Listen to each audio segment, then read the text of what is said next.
Buenas tardes, soy Carolina Canitrot, adscripta de la cátedra. En esta tarde vamos a hablar del acto constitutivo de la sociedad. Esto lo podrán ver en el programa, en la unidad 5.c.1. En concreto vamos a hablar no solo del acto, sino de la naturaleza jurídica, de las distintas teorías que han surgido, por qué han surgido distintas teorías, en base de qué se justifica.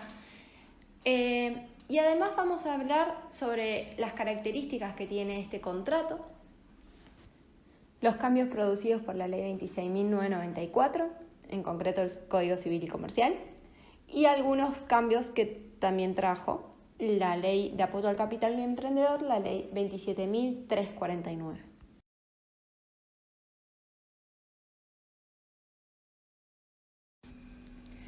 A la hora de hablar de qué es la sociedad, tenemos que hacer especial referencia a las modificaciones que trajo aparejadas el Código Civil y Comercial con la Ley 26.994. En este sentido, tenemos que decir que el legislador tomó la decisión de unificar el régimen societario y concentrar tal regulación legal en la Ley General de Sociedades. Esto es lo que justifica que las sociedades civiles hayan desaparecido. Estas sociedades estaban reguladas en el Código Civil derogado entre los artículos 1648 a 1788. Por otra parte, tenemos que decir que una de las modificaciones más trascendentales que ha traído este Código Civil y Comercial es la posibilidad de poder constituir una sociedad con un único socio. El tipo societario que trajo tal regulación fue la sociedad anónima unipersonal, que después podrán ver que también se ha incluido otro tipo societario que también admite la unipersonalidad, que va a ser la SAS, regulada por la Ley 27.349, la Ley de Apoyo al Capital Emprendedor. Otra de las modificaciones que podemos mencionar es que en realidad no son modificaciones, sino es una forma de cómo el legislador ha querido regular, es a los contratos asociativos. Estos contratos están regulados en el artículo 1442 a 1478 del Código Civil y Comercial. Estos contratos tienen una de las características de la autonomía de la voluntad, la libre creación de este tipo contractual, que los contratantes tienen libertad de estipular lo que deseen en la medida que se ajuste a su realidad. Y el Código Civil y Comercial hace especial referencia a que estos contratos no son sociedades, por lo tanto no se les reconoce personalidad jurídica alguna. Esto lo verán en el artículo 1442. Otra de las modificaciones que podemos mencionar y que ya hemos estado hablando es que en este ánimo de regular y concentrar todo el régimen societario dentro de la Ley General de Sociedades, se ha eliminado estos adjetivos calificativos de comercial, ¿sí? Esto lo podrán ver en la sección número 1, que antes decía la existencia de la sociedad comercial y ahora simplemente dice de la existencia de la sociedad. Otro de los institutos que se ha visto muy modificado y que también afecta este concepto de sociedad es el instituto de la irregularidad.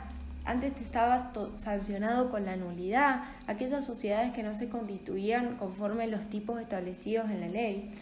Y ahora trae una sección cuarta que habla de las sociedades no constituidas según los tipos del capítulo 2, esto es los tipos societarios que luego van a estudiar, y otros supuestos. Esta sección no solo que les reconoce personalidad jurídica, sino que trae un apartado o regula la responsabilidad de una manera muy interesante, en la cual se establece que son responsables los socios de manera mancomunada.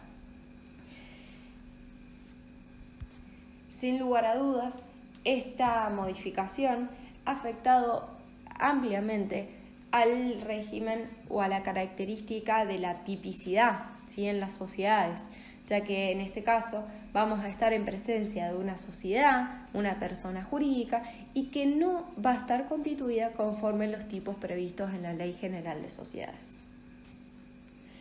Ahora sí, podemos pasar al siguiente slide para leer el artículo número 1 de la Ley General de Sociedades, y de manera paralela voy a tratar de irles indicando cuáles son los aspectos que se han visto modificados por el Código Civil y Comercial.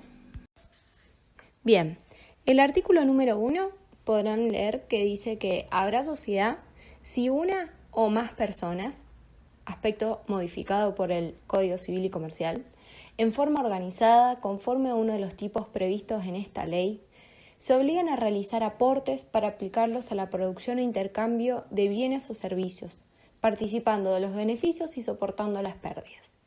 Bueno, como podrán ver, he tratado de distinguir los principales aspectos. En realidad es un artículo que lo van a tener que saber entero de memoria. Pero bueno, como para hacerles más fácil el estudio, se los he dividido por partes como para que tengan en cuenta principales conceptos que luego se van a ir desarrollando a lo largo de esta unidad, ¿sí? Entonces, bueno, primer aspecto, hablar de la pluralidad, aspecto que, bueno, desde ya vamos adelantando que se ha visto modificado por este Código Civil y Comercial e incluso luego la ley LACE, que le decimos, que es la Ley de Apoyo al Capital Emprendedor, también trajo la posibilidad de constituir SAS unipersonales. Entonces este aspecto es como que justamente empieza a estar en crisis. Después, en forma organizada, habla de una organización típica porque establece que es conforme a uno de los tipos previstos en esta ley, aspecto que también ha sido bastante criticado por la doctrina. Se obligan a realizar aportes para la aplicación a la producción o intercambio de bienes o servicios, ¿sí? Participando en los beneficios y soportando las pérdidas. Bueno, si queremos ir un poquito más en profundidad de lo que es la sociedad, podemos indagar en algunos conceptos que ha dado la doctrina.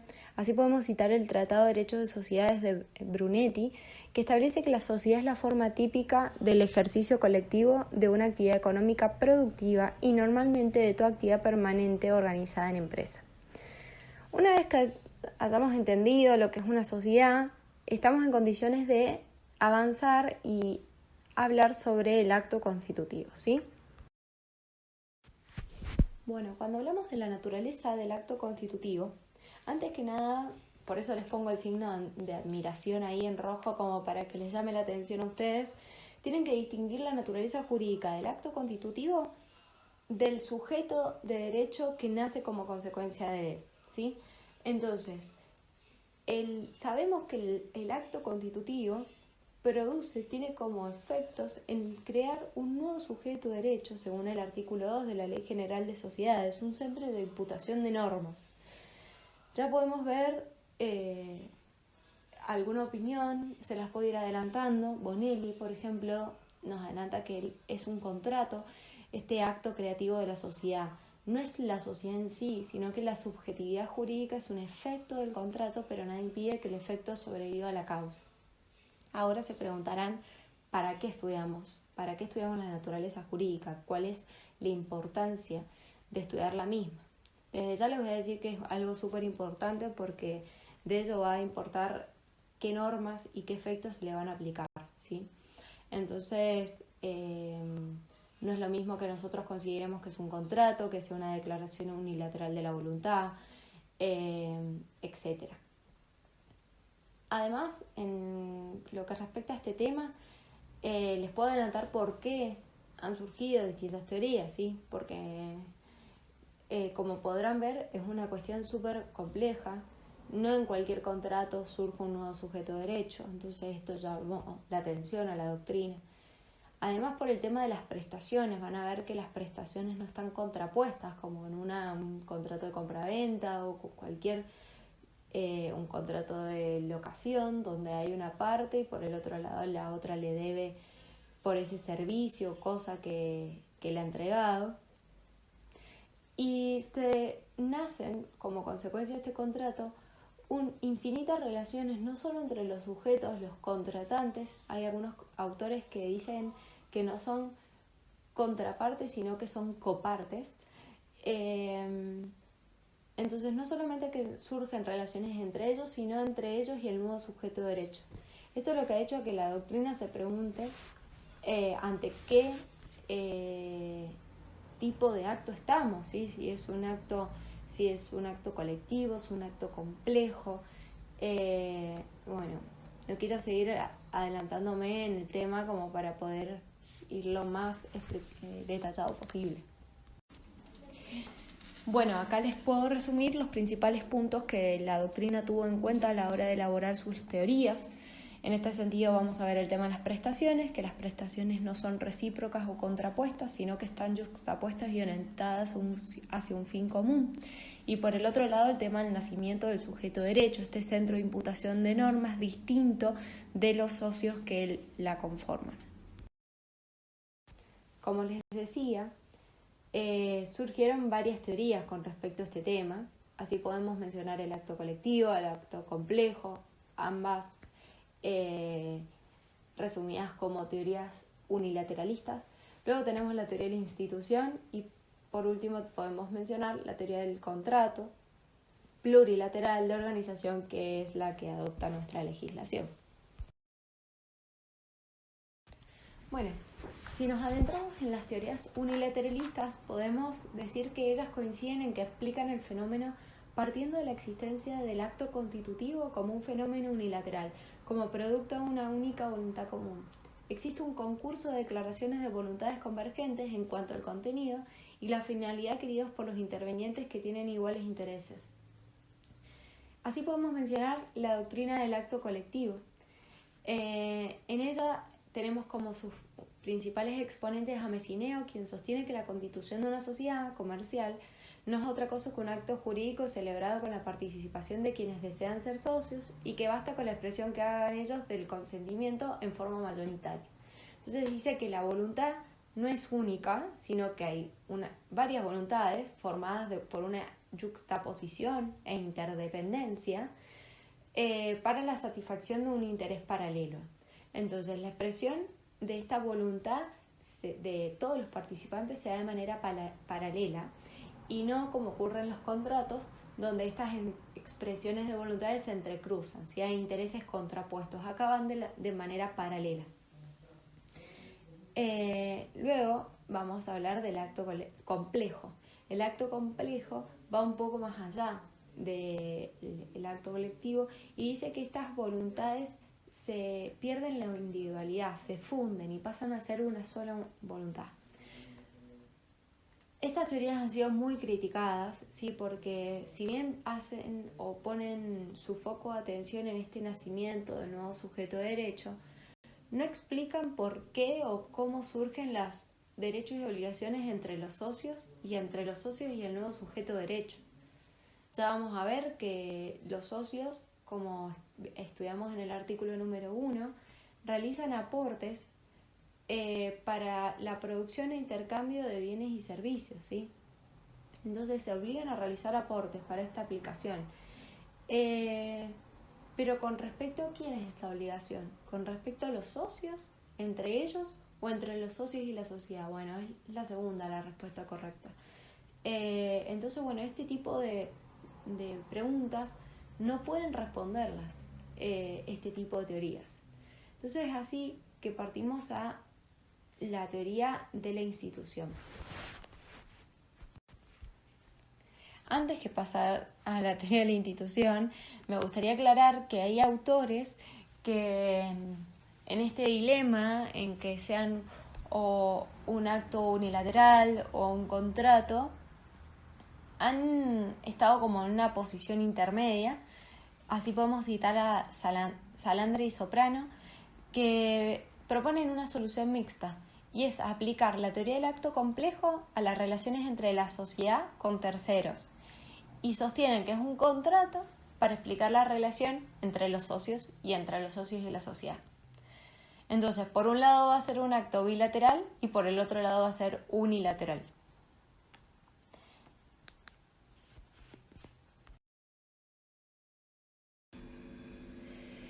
En cuanto a la teoría de la institución, tenemos que decir que es una teoría nacida dentro del derecho público y que ha sido adaptada al negocio societario. Tenemos como principales exponentes a Maurice Harriot y Reinhardt. Estos autores otorgan preeminencia al interés de la empresa por sobre el de los socios, ¿sí? pasa a un segundo plano el interés de los socios porque el interés de la empresa es un interés de la comunidad, ¿sí? Dice que conforme a esta teoría, la sociedad comercial en realidad consiste en un ente o idea fuerza a la cual la comunidad le ha otorgado un valor al reconocerle instrumentalmente la capacidad de permitir el desenvolvimiento y desarrollo de sus actividades económicas que considera beneficiosas para el conjunto de la comunidad. En este sentido, el Estado le reconoce la categoría de sujeto de derecho para el cumplimiento de los fines que tiene. ¿Por qué? Porque estos fines son actividades beneficiosas para la comunidad. Esta teoría ha recibido varias críticas. En primer lugar, porque es considerada una teoría con mayor contenido sociológico que jurídico, ¿sí? Tiene apreciaciones político-sociológicas que no aportan al aspecto jurídico si nos estamos refiriendo estrictamente a lo que es una sociedad. En este sentido, estudia a la sociedad como un fenómeno social y no como un instituto jurídico. Además, otros autores han dicho que sostener este tipo de teorías permite la intromisión del Estado dentro de la empresa. Incluso podemos ver que esta teoría ha sido aplicada en Alemania e Italia entre los años 1943 y 1945. De esta manera, el Estado podía entrometerse en lo que era la empresa, ya que el interés de los socios era sustituido por el interés de la comunidad. En lo que hace a nuestro régimen normativo, podemos ver que si bien el legislador se ha enrolado por la teoría contractual, hay varios tintes de institucionalistas en el articulado de la Ley General de Sociedades. Así podemos destacar el concepto de conservación de empresa en el artículo 100 de la Ley General de Sociedades, cuando trata el tema de la remoción de las causales de disolución. También podemos ver el tema de la intervención judicial de sociedades, el tema de las sociedades abiertas del artículo 299, el carácter restrictivo de las medidas cautelares que está regulado en el artículo 114, así también los breves plazos que tienen los socios para declarar la nulidad de las asambleas en el artículo 251. Y sin lugar a dudas tenemos que mencionar el artículo 90, el cual dispone que los fundadores pueden proveer en las sociedades colectivas y en las comanditas simples que en caso de fallecimiento de los socios, la sociedad continúe con los herederos.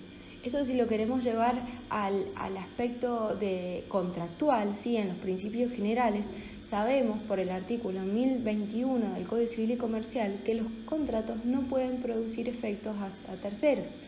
Entonces, ¿cómo vamos a poder aplicar este artículo y sin haber tenido el consentimiento al menos de los herederos para seguir con la actividad de la sociedad? Sin lugar a dudas, esto nos da la pauta de que son artículos con alto contenido de tinte institucionalista, ya que no podemos justificarlo en lo que respecta a la teoría del contrato. Otros autores, como Alperín, critica fuertemente esta teoría y dice que se justifica su aplicación únicamente en lo que se refiere a las sociedades anónimas, que luego las verán y podrán observar cómo el legislador ha regulado su actividad y su desenvolvimiento, haciendo las veces de gran empresa / institución para alguno de los autores. Ahora sí, pasemos a la teoría contractual, entendiendo que es aquel acto jurídico mediante el cual dos o más partes manifiestan su consentimiento para crear, regular, modificar, transferir o extinguir relaciones jurídicas patrimoniales. Por supuesto que la doctrina no es unánime y han surgido varias subteorías, por decirlo de algún modo, con respecto a cómo regular esta situación y qué principios serían aplicables. Es así que encontramos la teoría clásica, ¿sí? La que con esta teoría procede de la antigua doctrina francesa y como antecedente tiene el derecho romano, en el cual diferenciaban la sociedad de comunidad de la copropiedad, ¿sí? Donde la primera viene un contrato y la segunda viene de la ley. Esta teoría considera al ente como una parte y a los socios como la otra parte. En este sentido, las obligaciones de los socios en realidad no se enfrentan entre sí en forma grupal, sino que corresponden individualmente cada una de ellas y tiene como contrapartida una obligación de la sociedad que nace de este acuerdo de voluntades. El contrato bilateral se celebra por cada socio con respecto a la sociedad. Nuestra legislación sabemos que se enroló en esta teoría clásica, entendiendo que las diferencias que pudieran existir entre las sociedades y los contratos de cambio, que ya las veremos y que podemos citar a Vítola, que las desarrolla bastante, no justifican el abandono de las nociones de teoría contractual. Es así que podemos verlo en el antiguo Código Civil de Vélez, en el artículo 1648 y en el Código de Comercio en el artículo 282, que textualmente decía que la compañía o la sociedad es un contrato. Ahora, si nos referimos a las críticas, tenemos que principalmente decir, ¿cómo podemos decir que es una contraparte de la sociedad cuando ese sujeto de derecho nace a partir de la celebración? No podemos determinar de que sea contraparte si todavía no existe en ese momento. Es posterior. Asimismo, vamos a ver la improcedencia de aplicar las reglas clásicas de los contratos bilaterales a este tipo de contrato. Algunos autores fueron un poco más allá de la noción clásica del contrato bilateral, incorporando el concepto de contrato plurilateral de organización. El precursor de esta teoría es Ascarelli. Este autor diferencia entre los contratos de cambio o bilaterales de los plurilaterales, en los cuales, refiriéndonos a estos últimos, pueden existir dos o más partes con intereses contrapuestos, pero con una comunidad de fin, ¿sí? Entonces, pueden hacer referencia a la eventualidad de que pueden existir dos o más partes, pero también se puede considerar una sociedad con dos socios, e incluso ahora vamos a ver el tema de la incorporación de la sociedad unipersonal con la declaración unilateral de la voluntad. Y además, otros punto a tener en cuenta a la hora de estudiar la teoría del contrato plurilateral de organización es que habla que hay dos o más intereses contrapuestos, ¿sí?, de los socios. ¿Por qué hablamos de que tienen intereses contrapuestos pero una comunidad de fin? Porque estamos haciendo referencia a que los socios van a tener algún interés en mayor distribución de utilidades, con la consecuente menores pérdidas. Incluso a la hora de tener que hacer la evaluación de los aportes, también vamos a encontrar que hay intereses contrapuestos, pero con comunidad de fin. En cuanto a esta teoría, también podríamos citar a Cambiaso, el cual sostiene que la sociedad no es un fin en sí misma, sino que es un medio e instrumento jurídico. Los fines son de los socios, la sociedad solo tiene un objeto que es su destino, el campo de su actividad. Entonces el fin común de los socios aparece cuando ellos todavía no son tales, y es querer que la sociedad y poderse mover a través de ella, satisfacer por su intermedio intereses personales. Ese medio de instrumento jurídico, organizado como persona jurídica, tiene origen en un contrato plurilateral que por organizarla se llama de organización y que contiene un conjunto de normas que van a regir parcialmente la conducta de ciertos individuos que crean por ella su propio sistema de emitir la voluntad común y obligarse comúnmente en y a través de la sociedad. Si volvemos a la teoría de Ascarelli, este autor sostiene que la doctrina ha negado el carácter de contractual del acto constitutivo de la sociedad por tratar en este intento equivocado de querer aplicar los principios generales de los contratos que en realidad son aplicables al contrato bilateral sinalagmático, los cuales evidentemente son inaplicables en este tipo de contratos, ya que el negocio sociedad posee características propias que se distinguen totalmente y ampliamente de estos contratos de cambio. Ya hemos dicho que Ascarelli advierte que el acto constitutivo de la sociedad es un contrato plurilateral de organización en contraposición a los contratos de cambio. Entonces, conforme a esta teoría, se trata de un contrato de organización económica, sin desconocer que los términos de fin e intereses tienen significados distintos. Ya hemos hablado de que pueden haber intereses contrapuestos, pero un fin común. Esta finalidad unitaria que hacemos referencia, podemos observarla en el interés de todos los socios de la obtención de lucro, la consecución del objeto social y, por supuesto, la personalidad jurídica de la sociedad. En este sentido, podemos decir que el contrato de sociedad tiende a crear una organización que haga posible la consecución del fin social, cuya complejidad depende del tipo, la cual contará con órganos que la representen ante terceros. Esta teoría la podemos ver en varios artículos de nuestra Ley General de Sociedades, Lo que respecta al contrato constitutivo lo podemos ver en el artículo 4, 5 y 89, artículos que hablan de la forma, de la inscripción en el registro público y las causales contractuales de resolución parcial y disolución. Y por el otro lado, el carácter plural en el artículo 16 y 91.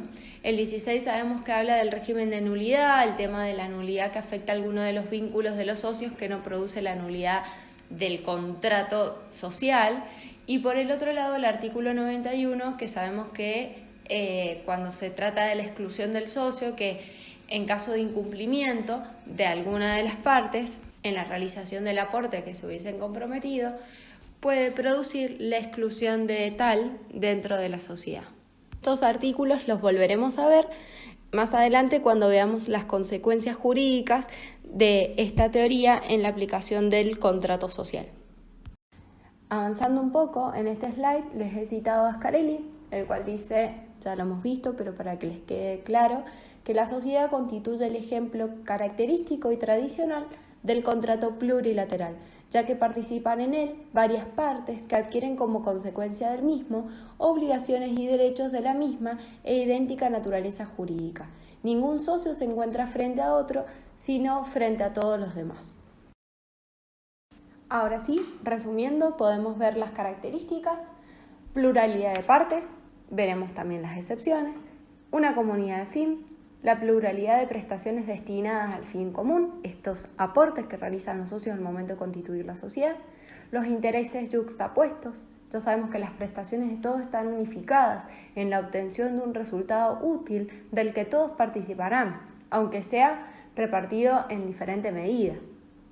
Y por último, este vínculo fraternal, por el cual el éxito de la empresa depende de la unidad de los esfuerzos y de la solidaridad en los intentos y en las realizaciones.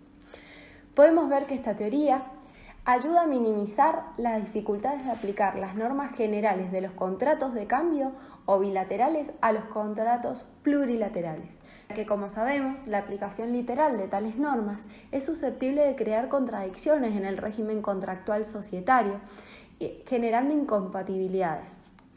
A continuación, veremos las principales consecuencias que tienen la aplicación de esta teoría en el régimen del contrato de sociedad. En este sentido, Vítolo menciona que no resulta aplicable para este tipo de contrato algunos principios generales que son aplicados en los contratos bilaterales o de cambio. Punto número 1, el tema de la afectación del vínculo de alguno de los socios no invalida el contrato. Habrá nulidad respecto de ese vínculo, pero no del contrato en sí. Tenemos una excepción igual, que en caso de que esta afectación sea alguno de los socios que se consideren esenciales o que se trate de un socio único. Esto lo verán en el artículo 16, que ya lo habíamos mencionado anteriormente. En lo que hace referencia al incumplimiento en que incurra alguna de las partes, no justifica la rescisión o resolución del contrato, como sucede en los contratos de cambio. Podrá acarrear la exclusión del socio, pero nunca la disolución y liquidación de la sociedad. En materia de nulidad, también es diferente con respecto a los contratos de cambio, ya que los efectos no son retroactivos. Esto se justifica que el contrato social producir el nacimiento de un nuevo ente, un nuevo centro de imputación de normas que probablemente haya contratado con terceros, no puede aplicarse un efecto retroactivo porque los dejaría totalmente desprotegidos. También tenemos el principio general de la exceptio non adimplenti contractus, estipulada en el artículo 1031 del Código Civil y Comercial. Este principio no resulta aplicable en la medida que el incumplimiento de uno de los socios no justifica ni autoriza el incumplimiento por parte de los restantes, en tanto no existe interdependencia entre las prestaciones de todos los integrantes de la sociedad. Esto lo van a ver en los artículos 37, 41 y 91 de la Ley General de Sociedades, que tiene y prevé un régimen especial para el incumplimiento. Después he citado otras consecuencias que estas no están dentro del libro de Vítolo, del manual de Vítolo, y lo van a ver en Cabanelas. En resumidas cuentas, habla de que la relación se establece no solo entre las partes, sino también respecto de la parte y del sujeto de derecho, artículo 37 nuevamente, que las prestaciones de estos aportes están dirigidas al nuevo sujeto y no tienen como contrapartida el otro contratante, ¿sí? Esto es el artículo 91 que también mencionamos. Y por último, el cumplimiento de la prestación no agota el contrato. Eso quiere decir que el socio, si realiza el aporte, no es que se agota el contrato ahí, sino que da nacimiento a la actividad en búsqueda del logro de una finalidad común, este ánimo de lucro. Al referirnos a la pluralidad, tenemos que hacer una especial diferenciación entre lo que hace a la pluralidad funcional de la pluralidad estructural.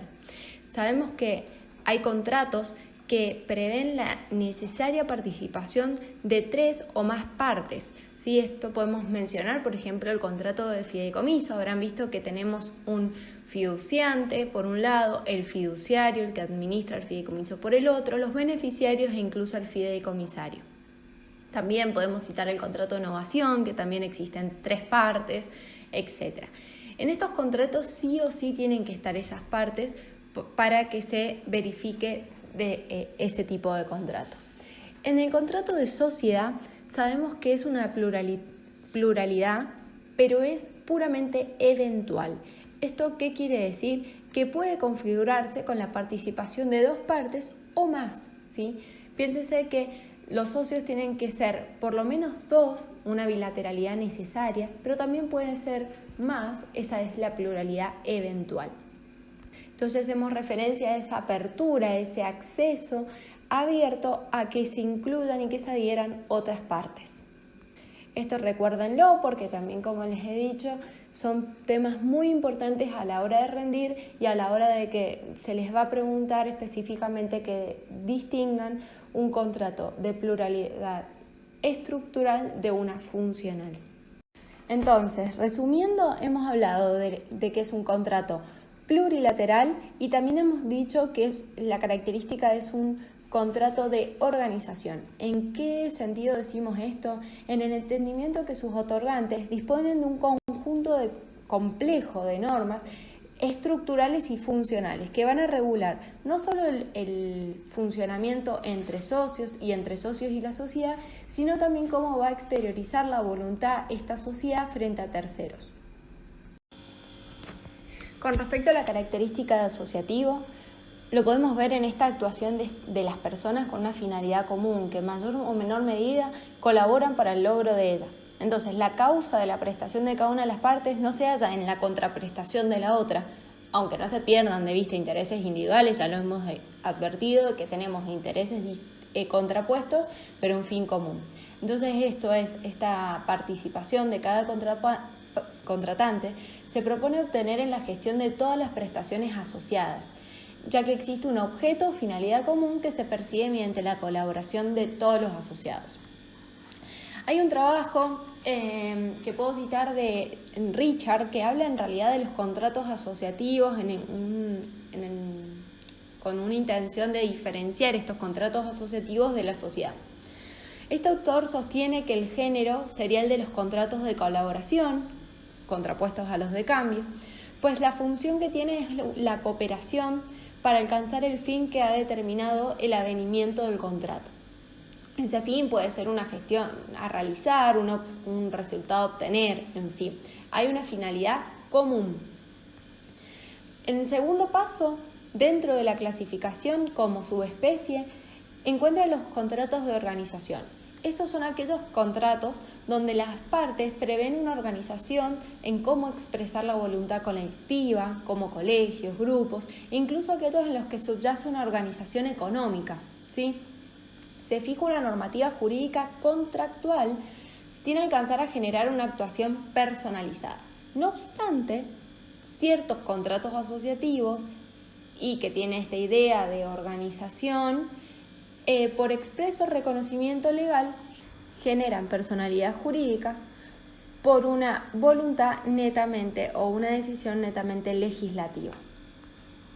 Y por último habla de la causa de este negocio constitutivo, que es el avenimiento de un centro de imputación personificado, la sociedad, con un patrimonio propio, para la actuación en común conforme a un objeto y fin. Se trata de referirse a que el negocio constitutivo de sociedad tiene un interés o causa común, el avenimiento de un nuevo sujeto de derecho para un emprendimiento en común.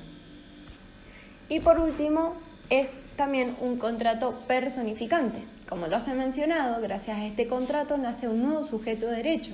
Esto lo verán cuando estudien el artículo 2, que dice que la sociedad es un sujeto de derecho con el alcance fijado en esta ley. En este sentido, el ordenamiento reconoce el principio de separación entre el patrimonio social y el patrimonio del o de los socios. Separa las prestaciones de acreedores de la persona jurídica de los acreedores individuales, de los socios. En este orden de ideas, al ser un centro diferenciado de imputación de normas, tiene atributos personificantes como nombre, domicilio y patrimonio. También van a remitirse, al estudiar esta figura, al artículo 143 del Código Civil y Comercial, el tema que habla de las personas jurídicas, y dice que todos los entes a los cuales el ordenamiento jurídico les confiere aptitud para adquirir derechos y contraer obligaciones para el cumplimiento de su objeto y los fines de su creación. En este sentido, tienen que observar que son personas jurídicas todos los entes a los cuales el ordenamiento jurídico, en este caso la Ley General de Sociedades, les confiere aptitud. Pero es importante advertir que hay una limitación ab initio de la personalidad, ¿sí? Ya que debe cumplirse lo establecido en la Ley 19.550 y el propio estatuto o contrato constitutivo, teniendo como contrapartida la teoría de la inoponibilidad de la personalidad jurídica. Ahora pasemos a ver las características del contrato.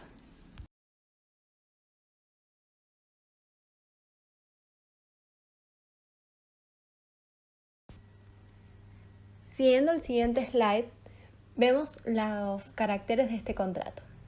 Punto número 1, es de carácter consensual, ya que basta el consentimiento de los otorgantes para hacer nacer estos derechos y obligaciones que derivan del carácter de socio, así como generar los efectos característicos del contrato. En este caso vemos el artículo número 1 de la Ley General de Sociedades que dice y habla de la obligación de realizar aportes con su consecuente sanción por incumplimiento amparada en el artículo 37 y 91 de la Ley General de Sociedades.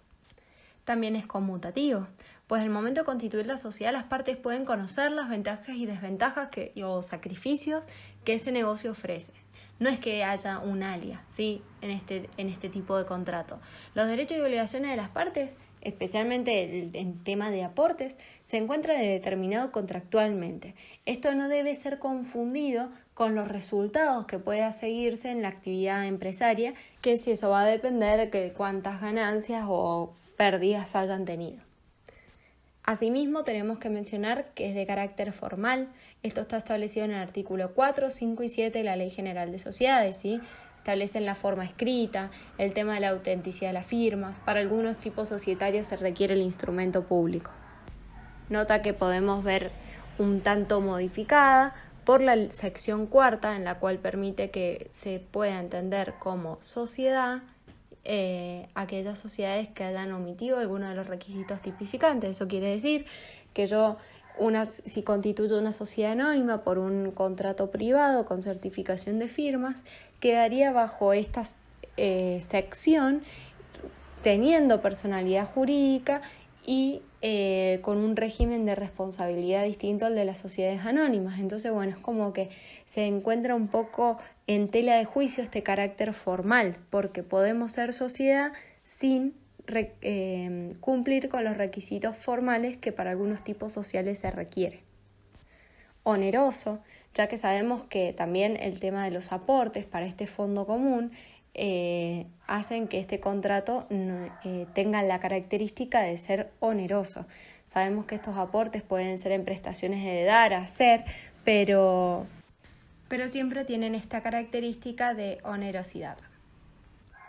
Otra característica es que es de ejecución continuada duradera, ya que este contrato que se celebra no se agota en el cumplimiento de los aportes que realicen los socios, sino que justamente hace que posibilite la iniciación de la consecución del objeto social que se va a desarrollar a través de esta sociedad.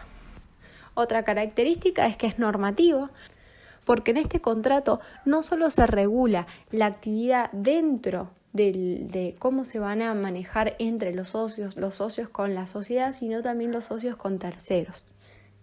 Va a haber una organización funcional y económica, por lo tanto. Y por último, la característica de ser plurilateral. Como ya hemos dicho, es plurilateral funcional, con esta característica de la eventualidad de que puedan incorporarse nuevos socios y que puede configurarse de todos modos con el consentimiento de dos partes. Ahora, esta característica a veces ha sido puesta en tela de juicio porque tenemos ciertos supuestos en los que se configura y se da nacimiento a un nuevo sujeto de derecho y no parte de un contrato. Así podemos citar, no vamos a entrar a explicar con detenimiento qué es la escisión y la fusión, porque es un tema que está en otra bolilla, pero sí para que lo tengan en cuenta a la hora de estudiarlo y de relacionar las dos unidades, van a ver que esta escisión y fusión son dos formas de concentración societaria, lo van a ver en ese punto, y que ocurren por necesidades tanto económicas como a veces administrativas. En este sentido, una sociedad mediante una asamblea, después verán con mayor detenimiento las características que tiene que tener la misma, pero podemos resumir que es un acto unilateral, es un acto colegial complejo. Entonces, a través de este acto colegial complejo, una persona jurídica puede escindir su patrimonio, en caso de que hablemos de la escisión, generando una o varias sociedades. En este sentido, estamos ante la ausencia de un contrato, pero que no obstante lo cual se genera un nuevo o varios centros de imputación de normas distintos a la sociedad escindente. Dicho de otro modo, este acto colegiado, que estamos hablando de la sociedad, donde hay una pluralidad de voluntades, que son estas voluntades de los socios que participan de la asamblea, que corren de manera paralela, ¿sí?, se unen, se suman para formar una declaración única que va a ser la de la sociedad, que persigue un mismo efecto. Entonces se trata de un acto subjetivamente complejo, pero unilateral en sus efectos externos a la sociedad. Y como último punto, vamos a ver el tema de las sociedades unipersonales. Como verán, y traté de ilustrar un poco, porque si estamos hablando de la pluralidad todo el tiempo, ¿qué va pasado con este concepto? Por eso he tratado de ponerles gráficamente algunas caras ahí un poco desorbitadas. Pero en principio tenemos que comentar un poco de que hubo una cierta resistencia muy fuerte en aceptar este tipo de sociedades de un solo socio. Sí, el justificativo se amparaba en que esta responsabilidad limitada y este doble patrimonio generaría situaciones de abuso, de fraude. Si bien esta resistencia duró hasta el 2015, donde se sancionó el Código Civil y Comercial, que introdujo la posibilidad de constituir bajo determinadas circunstancias y con ciertas limitaciones sociedades anónimas unipersonales. Y luego podemos ver que la Ley 27349 también trajo la posibilidad de constituir una SAS, una sociedad por acciones simplificadas, unipersonal. En este sentido, tenemos que decir que podemos constituir una sociedad a través de un contrato plurilateral de organización, en el caso de que estemos ante la presencia de dos o más personas. Y por el otro lado, podemos también constituir una sociedad, ya hemos visto los supuestos, una sociedad anónima unipersonal o una SAS unipersonal, mediante la declaración unilateral de la voluntad. Para ello, hay que remitirnos al artículo 1800 del Código Civil y Comercial, donde es la regla general para las declaraciones unilaterales de la voluntad y que nos deriva subsidiariamente a la normativa de los contratos. En este sentido, podemos decir que hay algunos autores que consideran que el contrato sigue siendo plurilateral de organización y que no obstante existir algunas situaciones que pueden diferir de esta característica, como hemos visto el tema de la fusión, la escisión y el tema de las sociedades unipersonales, esto no puede hacer que deje de perder esta característica de contrato plurilateral de organización. Otros distinguen que el nacimiento puede darse o a través de un contrato en caso de que sean dos o más socios a través de una declaración unilateral de la voluntad para el caso de que sea de un único socio. Bueno, en este slide podrán ver un poco lo que les estuve comentando, el tema de la incorporación por el Código Civil y Comercial, Ley 26.994, y luego las reformas de la 27.290. Ahí van a ver cuando estudien el tema de las sociedades anónimas unipersonales que se trató de flexibilizar un poco el tipo porque realmente lo hacía casi inaplicable y solamente útil para las grandes empresas. Y posteriormente vamos a tener el tema de la 27.349, que ahí sí trajo un tipo societario súper flexible y con la posibilidad de la unipersonalidad.